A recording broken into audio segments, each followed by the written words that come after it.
안녕하세요. 오늘도 사연살롱을 찾아주셔서 감사합니다. 저는 현재 김포에 살고 인플루언서로 활동하며 사업을 하고 있는 워킹맘입니다. 저는 제가 이렇게 사업을 하게 될 줄은 꿈에도 몰랐어요.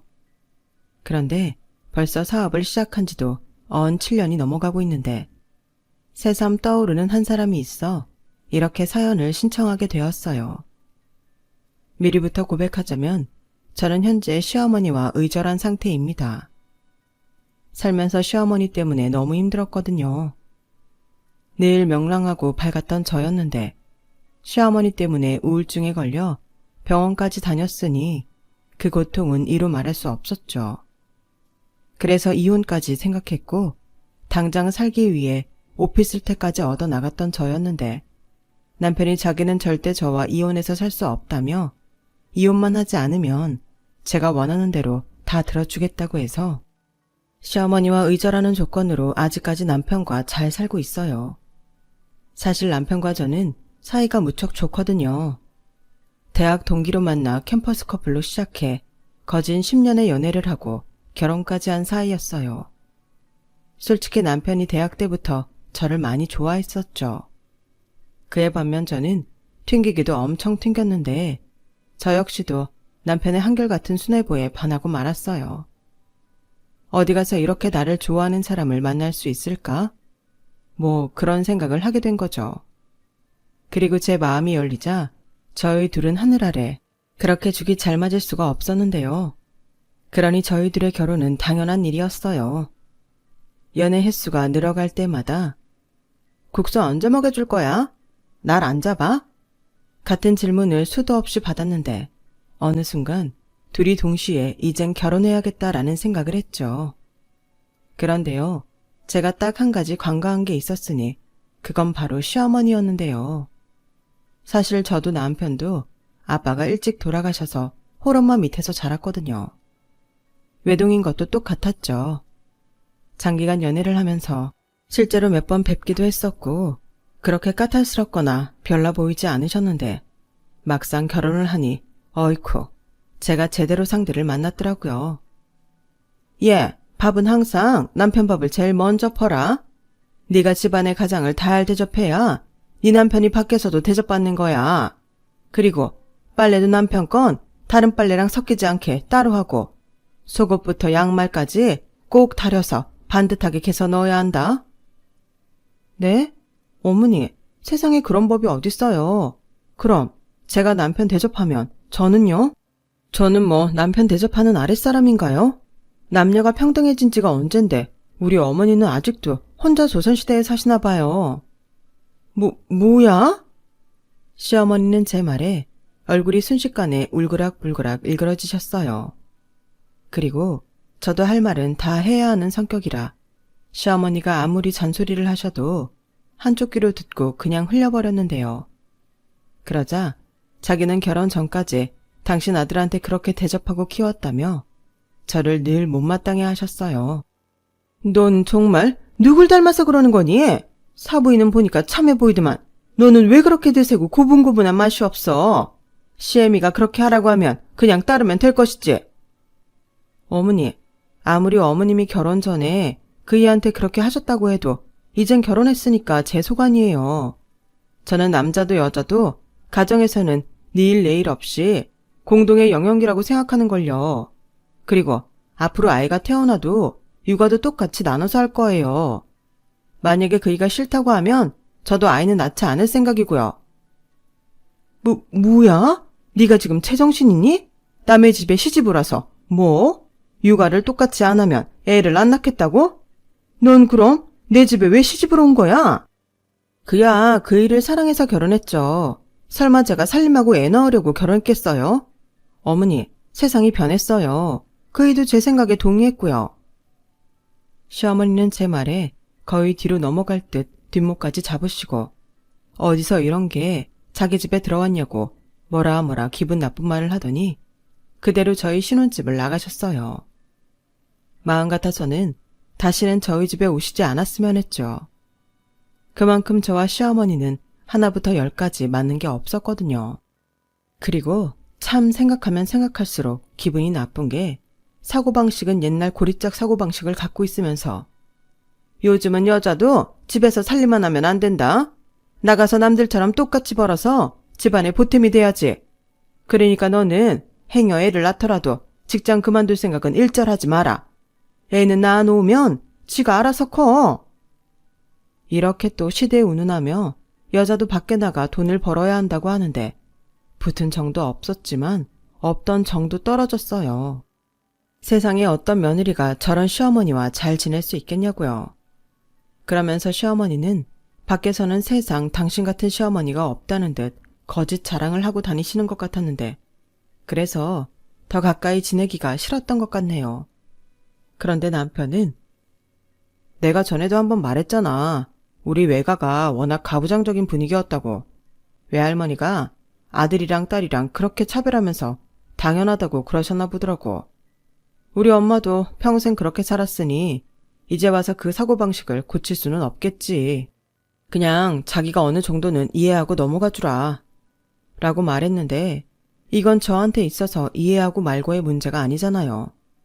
그래서 저는 남편한테 정확하게 제 의견을 전달했죠. 만약 남편도 같은 생각이라면 이 결혼은 잘못된 거였으니까요. 미안하지만 그 부분들은 이해해드릴 순 없어. 나더러 하나부터 열까지 자기 대접하면서 나는 희생하라고 하시는데 그걸 어떻게 이해해?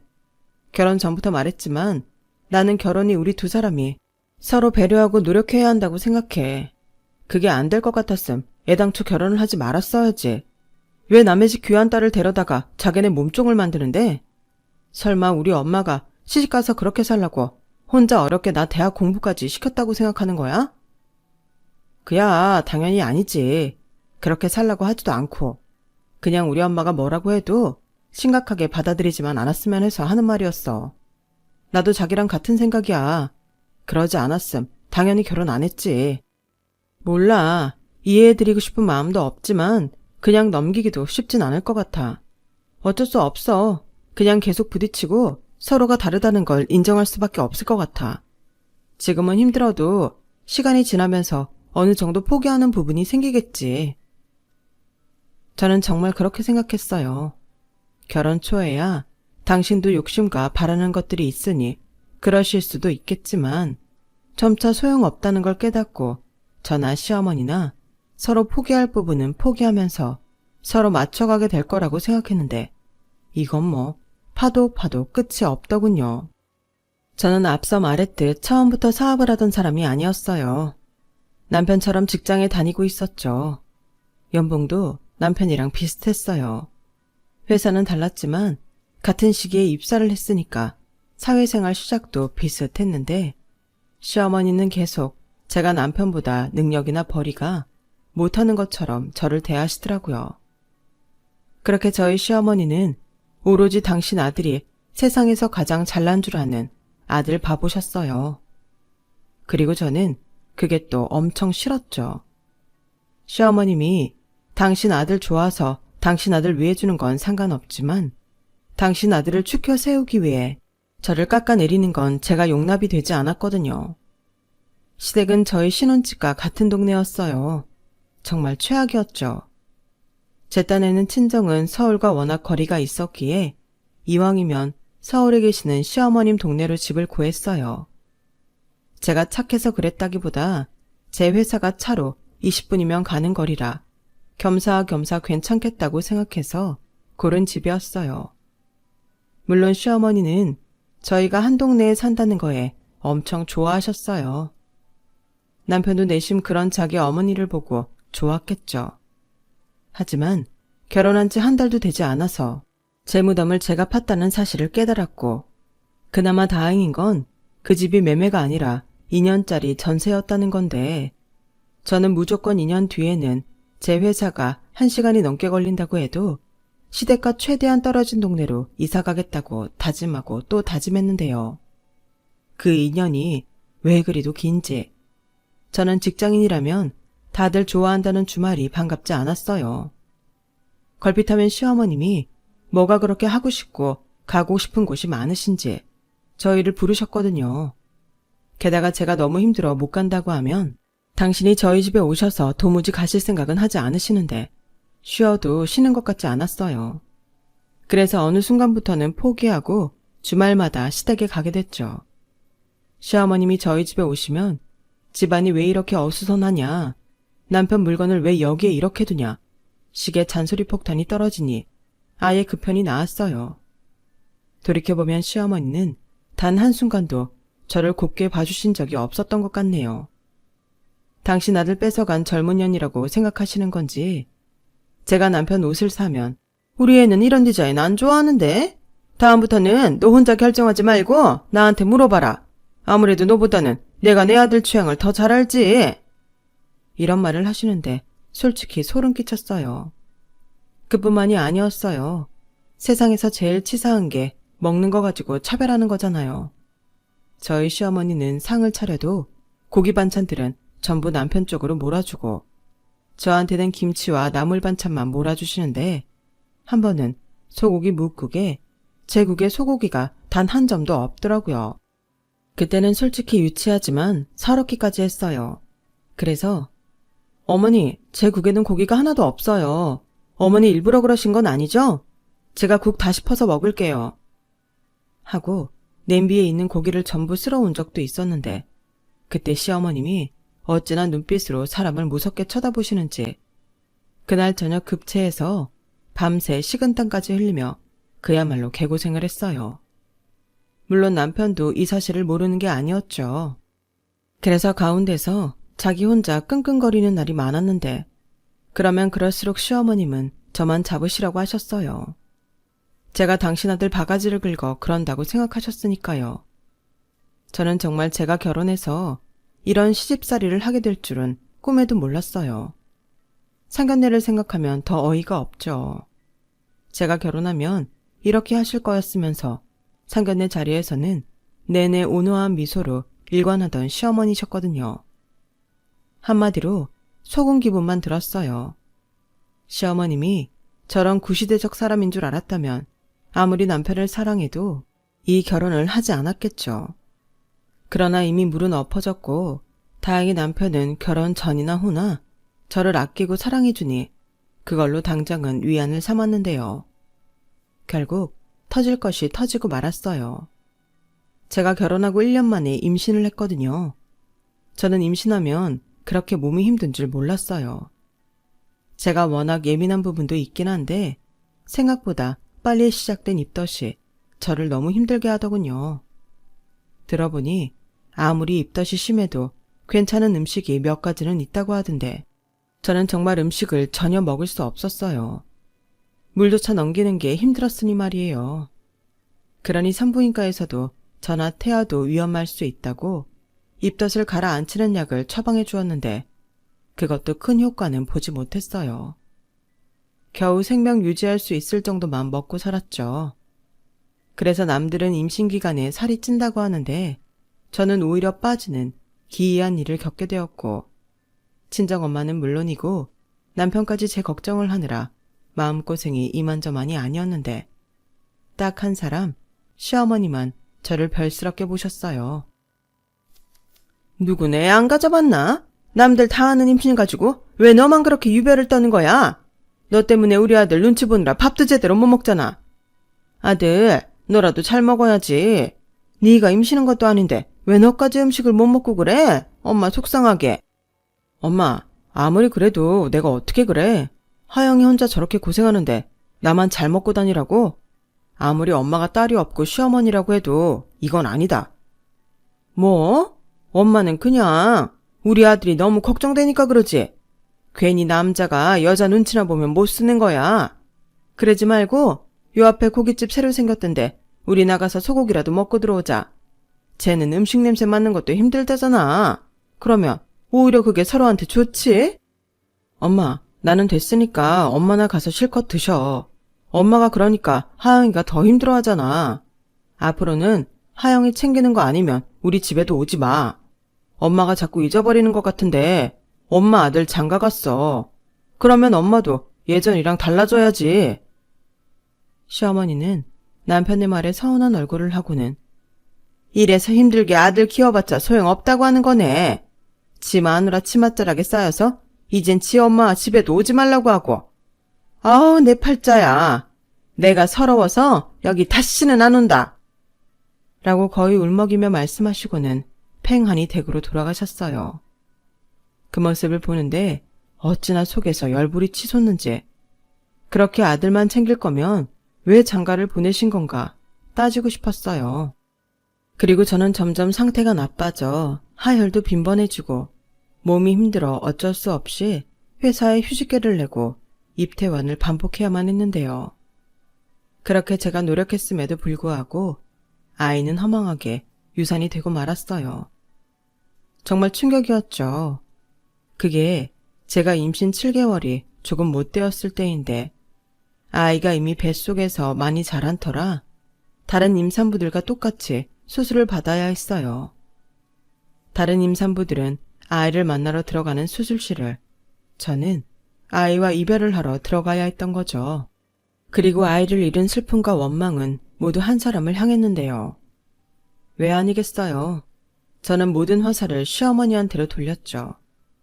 그래서 그날 이후 저는 시댁에는 일절 발을 끊었어요. 그랬더니 여지없이 시어머니는 저희 집으로 쳐들어왔고, 그러면 저는 안방에 들어가서 나오지 않았죠. 당연히 시어머니는 그런 저를 보고 화를 내셨고, 저는 우울증까지 겹쳐 회사를 그만둘 지경에 이르렀는데, 그 사실을 안 시어머니가 그때는 당신도 못 참겠다는 듯 안방 문을 벌컥 열고 따지듯 그러시더군요. 뭐? 회사를 그만뒀다고? 네가 제정신이야? 그깟 애 좀 유산된 게 뭐 그리 큰일이라고 초상 치른 사람처럼 굴어? 요즘처럼 힘든 세상에 같이 벌어도 시원치 않은데 뭐? 사표를 냈다고? 네가 미쳤지? 임신했을 때도 멀쩡히 다니는 회사를 왜 애도 없는데 그만두냔 말이야. 너 당장 회사 가서 사표 낸 거 취소하고 와. 지금 내 아들만 혼자 죽어라 벌라는 거야 뭐야? 너 내 아들 등골 빼려고 결혼했어? 어머니, 제가 오죽하면 이래요. 어쩌면 어머니는 그렇게 어머니 아들만 챙기세요? 저 어머니 때문에 유산한 거예요. 초상 치른 사람이냐고요? 그럼 아니에요? 저는 자식을 잃은 엄마랑 똑같아요. 왜 저한테만 그렇게 야박하신 건데요? 제가 그렇게 싫으세요? 그랬으면 처음부터 결혼 반대하시지 그러셨어요. 저는 어머님이 이런 사람인 줄 알았으면 결혼 안 했어요. 저는 더 이상 할 말 없으니까 저희 집에는 당분간 오지 않으셨으면 좋겠어요. 비밀번호 바꿔놓을 거니 그런 줄 아시고요.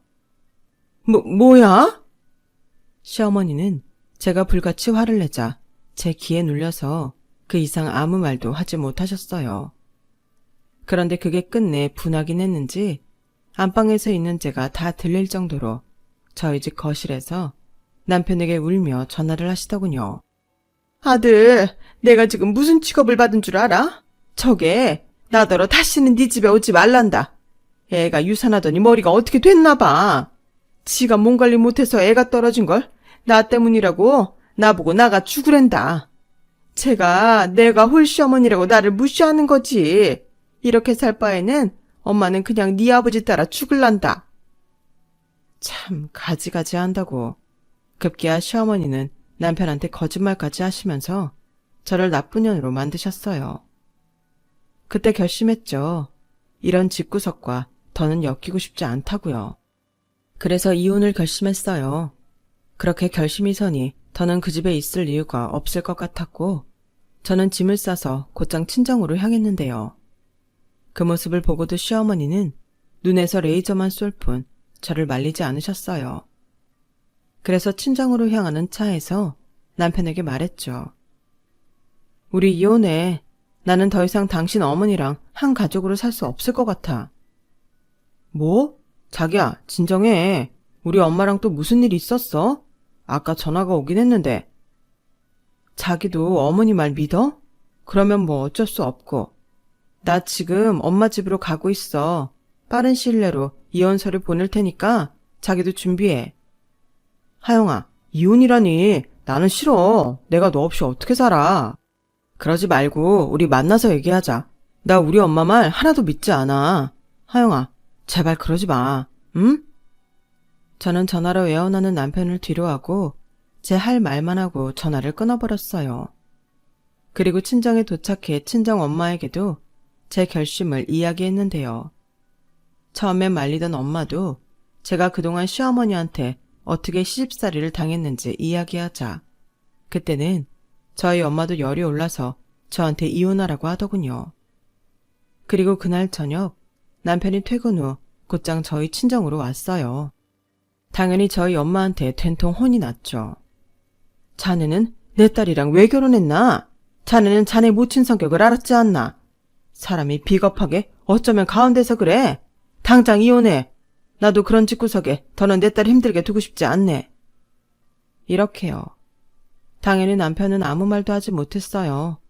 그저 죄송하다고 고개만 숙일 뿐이었죠.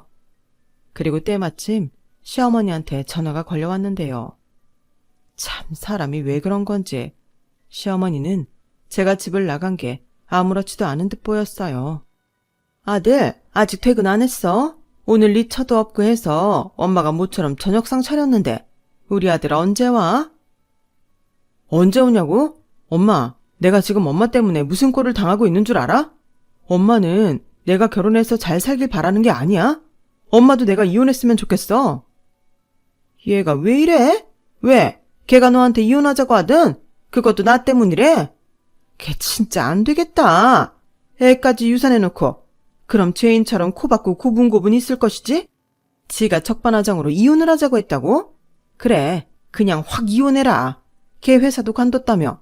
그럼 이제부터 너만 혼자 고생할 텐데 이참에 잘 됐다. 그래도 돈벌이 하는 거 하나 보고 결혼 허락한 건데 이러면 말이 달라지지. 아들, 이혼해. 너는 인물이 좋아서 이혼해도 금세 새 사람 만날 수 있어. 엄마 정말 미쳤어. 지금 그게 아들한테 할 소리야. 하영이가 왜 직장을 그만뒀는데 나더러 옳다구나 하고 이혼을 하라고? 나는 하영이랑 절대 이혼 못해. 아니 안 할 거야. 차라리 하영이랑 헤어질 바에는 엄마랑 헤어지는 게 내 미래를 위해서 낫겠다. 나 이 순간부터 엄마랑 영 끊고 살 거니까 그러니까 당장 내 집에서 나가. 뭐? 아들, 지금 엄마한테 뭐라고 했어? 연을 끊어?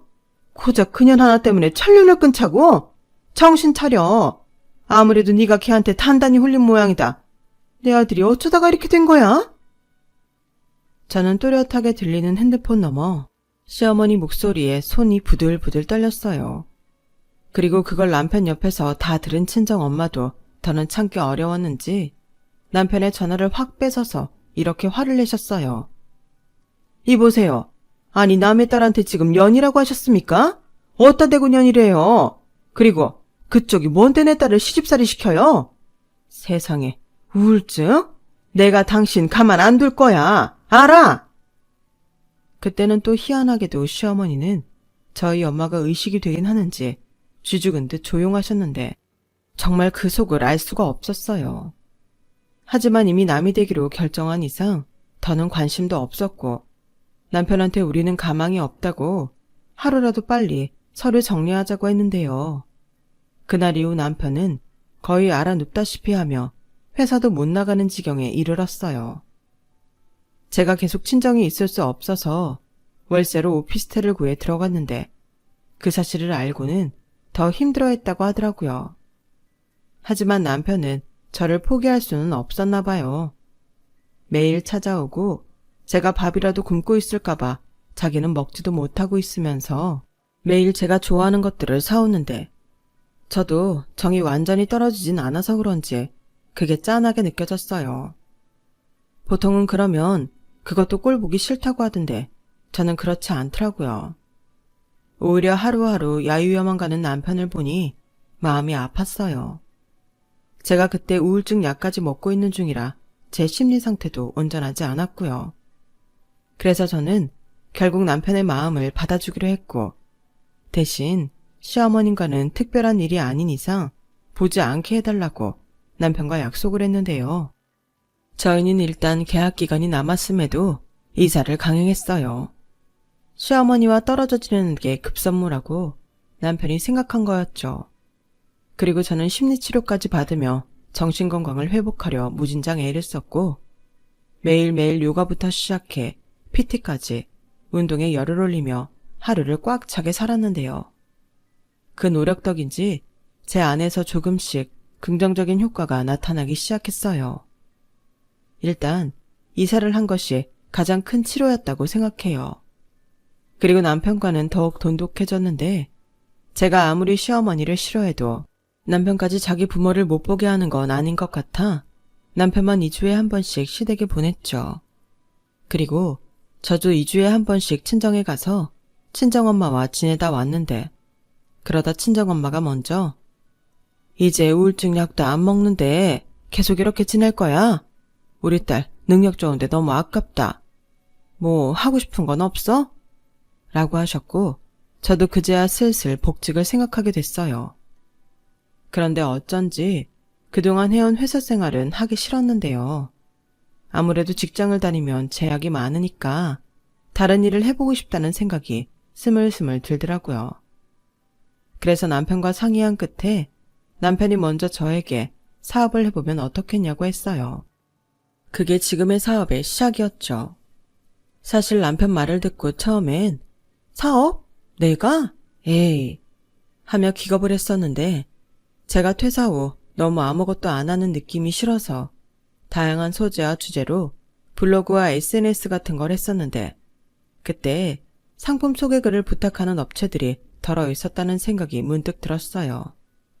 그때는 그냥 치킨값이나 번다고 생각하고 아르바이트를 했던 건데 뭔가 본격적으로 해보고 싶다는 생각이 마침내 제 안에서 고개를 들더군요. 그래서 일단은 실패하더라도 조그맣게 시작해보자는 결심을 하게 되었는데요. 이왕 시작하는 거 제대로 해보고 싶어서 인강도 찾아서 보고 어디서 비슷한 분야 교육이 있다고 하면 먼 거리도 달려가서 공부하고 앞으로 제가 할 사업 방향을 고심했어요. 그리고 그러던 어느 날이었죠. 정말 오랜만에 시어머니한테 전화가 걸려왔는데 처음엔 당연히 안 받으려고 했지만 전화가 계속 연거푸 오니 짜증과 함께 무슨 일이 있나 하는 걱정이 들었어요. 그래서 받았죠. 그런데 그게 문제였어요. 분명 비대면인데도 데미지가 있더라고요. 얘, 내가 성준이한테 들었는데 네가 사업을 한다고? 얘가 정말 큰일 나래네? 사업은 뭐 아무나 하니? 사업했다가 망하는 사람들 줄줄인데 너처럼 아무것도 모르는 애가 무슨 사업을 한다고 그래? 그냥 접고 예전처럼 취직이나 해. 나도 이제 너 오라고 안 하고 네 집에 가지도 않잖아. 그럼 이제 아무 문제 없는 건데 무슨 사업을 한다고 이 난리야. 어머니, 말씀 가려서 하세요. 그리고 이렇게 전화하시면 저는 이제 어머니 번호 차단하고 안 받을 거예요.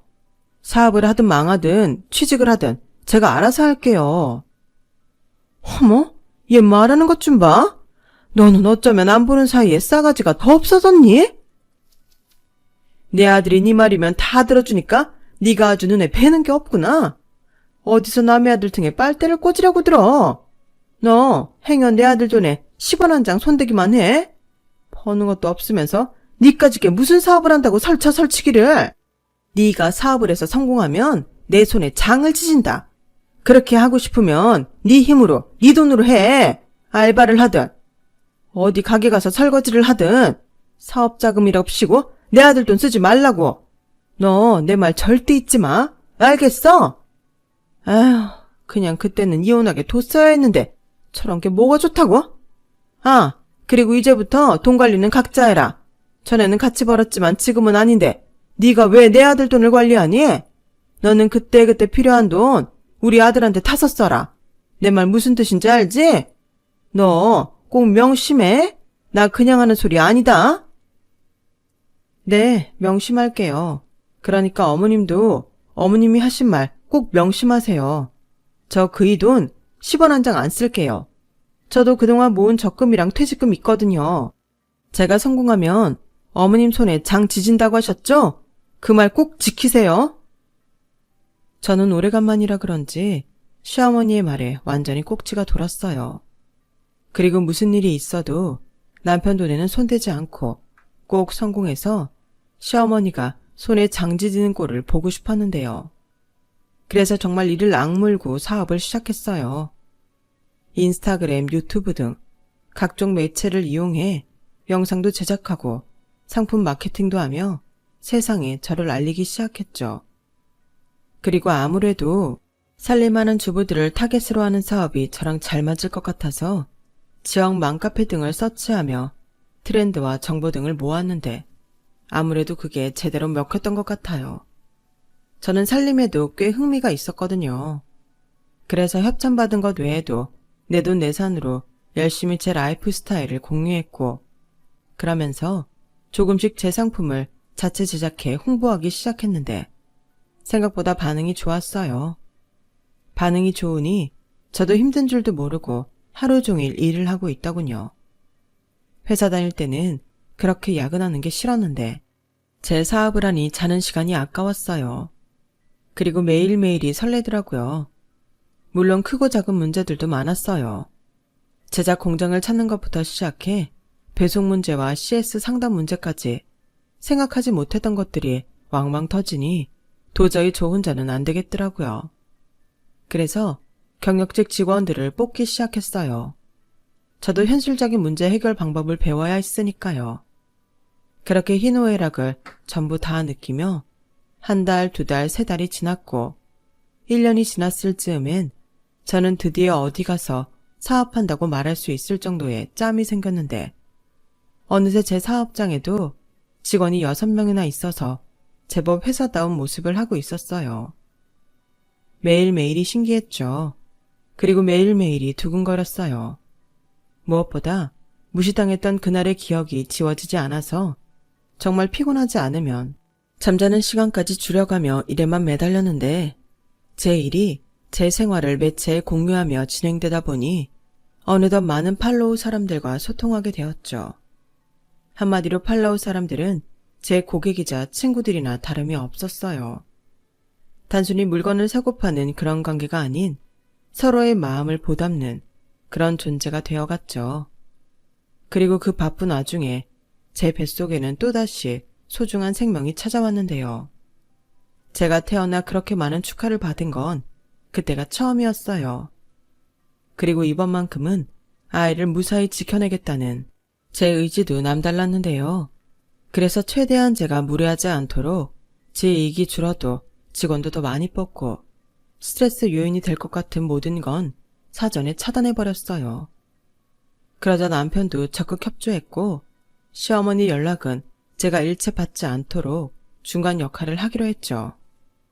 그런데요, 참 신기한 게 저는 분명 제가 무리하지 않기 위해 이익을 어느 정도 포기하고 직원들을 고용했는데 수익은 줄기는커녕 수익이 더 늘어난 거예요. 그러니 결과적으로는 저는 일이 줄어 몸이 편해졌고 그 와중에 직원들 월급을 다 줘도 더 많은 수입을 얻게 된 거죠. 그때는 매출표를 눈으로 보고도 믿기지 않았어요.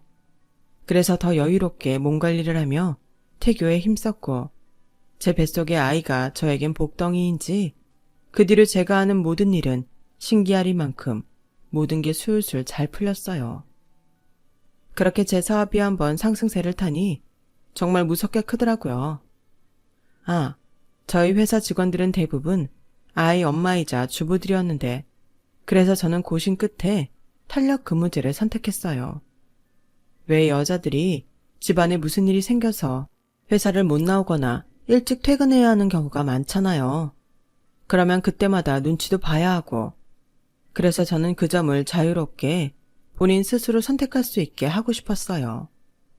회사는 그저 그 직원이 해야 할 일을 어떤 형태든 수행하면 됐으니까요. 그리고 그 점이 기혼 직원들에게 만족도가 굉장히 컸는데 그뿐만이 아니었어요.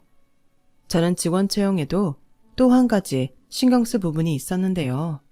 그건 바로 경력이 단절되어 오갈 데 없던 사람들에게 기회를 준 것이었죠.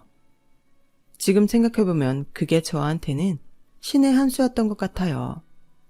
다들 일과 커리어에 목이 말라있던 사람들이었으니 제가 뭐라고 하지 않아도 정말 일을 열심히 해주었거든요.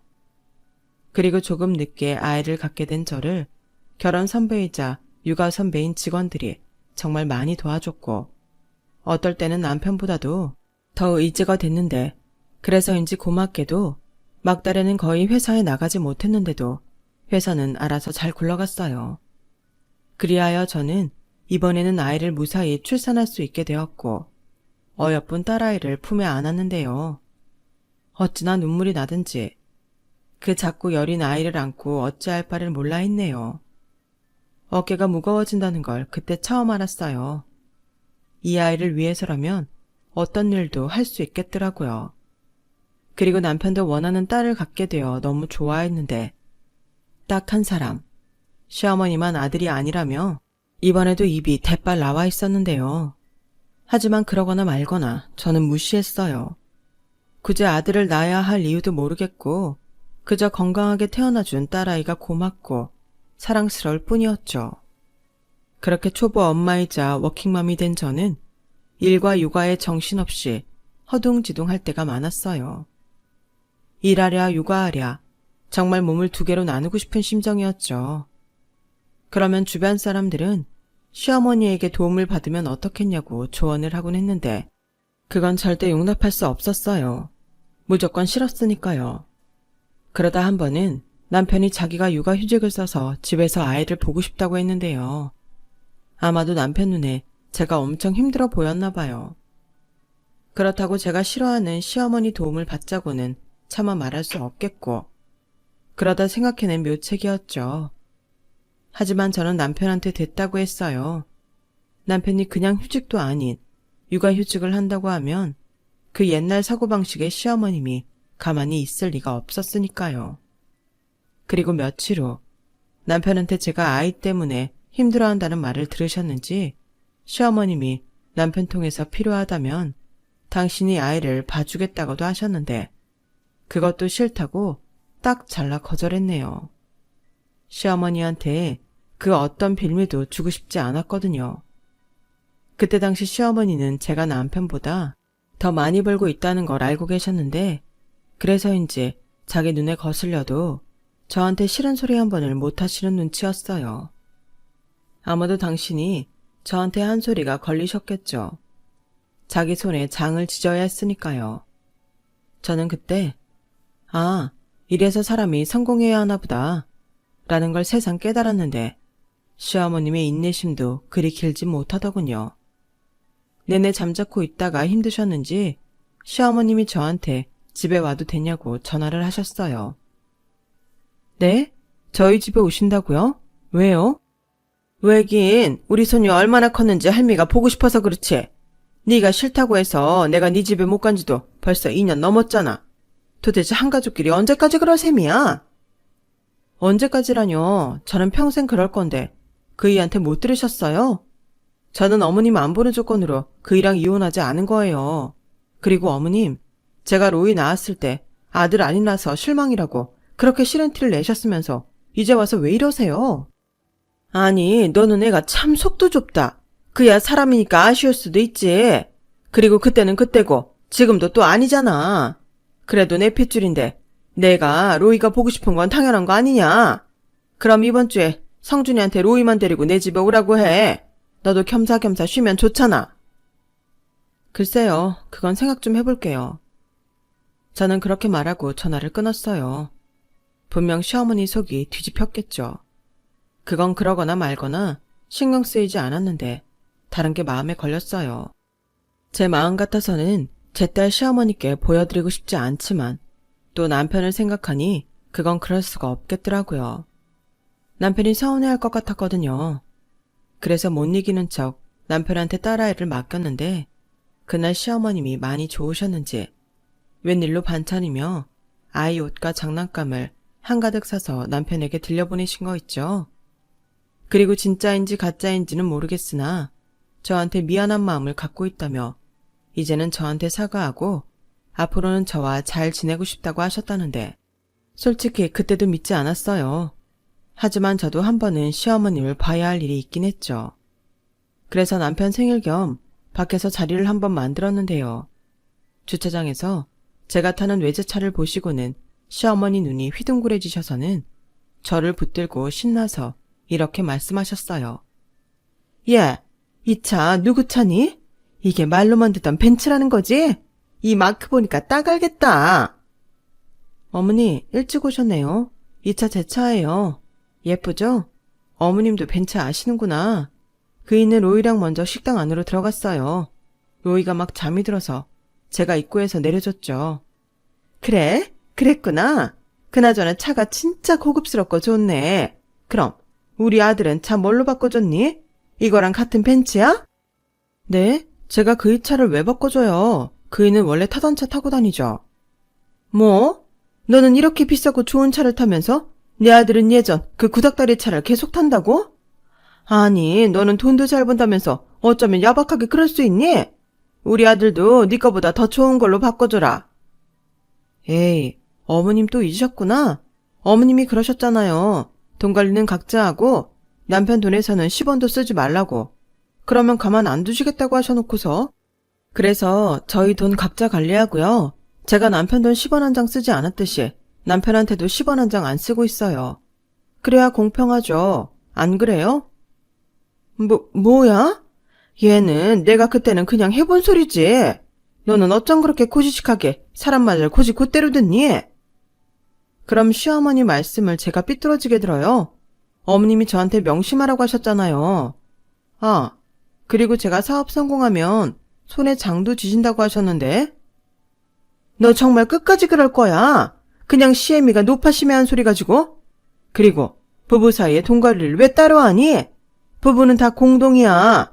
네 돈이 내 아들 돈이고 내 아들 돈이 네 돈이지. 왜 갑자기 말을 바꾸세요? 언제는 저는 벌지도 않으면서 왜 남편 돈을 관리하냐며 노발대발 하셨잖아요. 그리고 그냥 하신 소리라고요? 저도 그게 내내 상처고 한이었는데요. 저 어머니 덕에 이렇게 성공한 거예요. 어머니 손에 장 지진 거 꼭 보고 싶어서요. 어머님, 장 언제 지지실 거예요? 약속하셨으니까 지키셔야죠.